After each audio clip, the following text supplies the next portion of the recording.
Bum bum bum bum bum bum bum bum bum bum bum bum.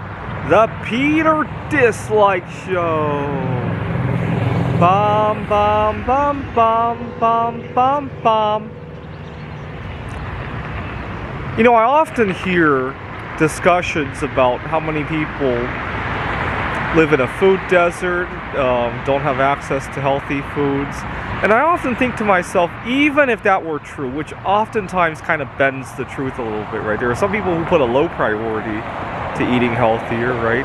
I've lived in so-called food deserts before, but I put a high priority to getting my favorite foods, right? And and then I thought to myself, gee, even if this were true and they had to eat all this crap, at least eat less of it, right? And unfortunately, that thought never crosses anybody's mind. I often hear predictions that if the average American were to miss however many meals, that riots would break out, and usually it's within 24 hours.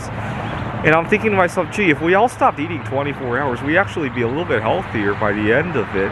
Is that worth rioting over? Unfortunately, the thought of using less, eating less, doing less, never crosses the minds of Americans. We're very consumerist, right? I had an interesting conversation with a friend of mine. My friend was going to medical school at the time, actually. And I told him about what if people just ate the same crap but ate less. And he claimed that might cause other problems. He claimed that some of these people are just getting their nutrition from all this junk, and they would literally die if they ate less. And kind of hard to believe, but that's what he said. And he doesn't believe that it's a matter of priorities, that some people literally don't have transportation to wherever.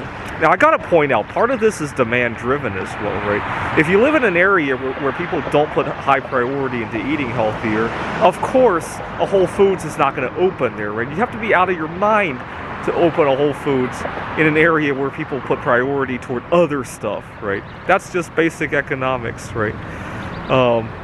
So if anything, we should blame your peers who don't have the same priority. Now, the other problem, and then I told my friend, well, what if people just quit drinking the soda? And he said that's the same thing. This is a friend of mine who's going to medical school. He claims that some people will literally die if they switch from soda to water. That's how ridiculous some people believe this problem is. And I had naively thought, when we first had quote-unquote transitory inflation, I really thought this would be a wake-up call, and people would start thinking of the word less food, less traveling to the office. Right? I really did. Unfortunately, we've completely thrown this opportunity out the window, right? And instead spent the whole 2 years complaining, right?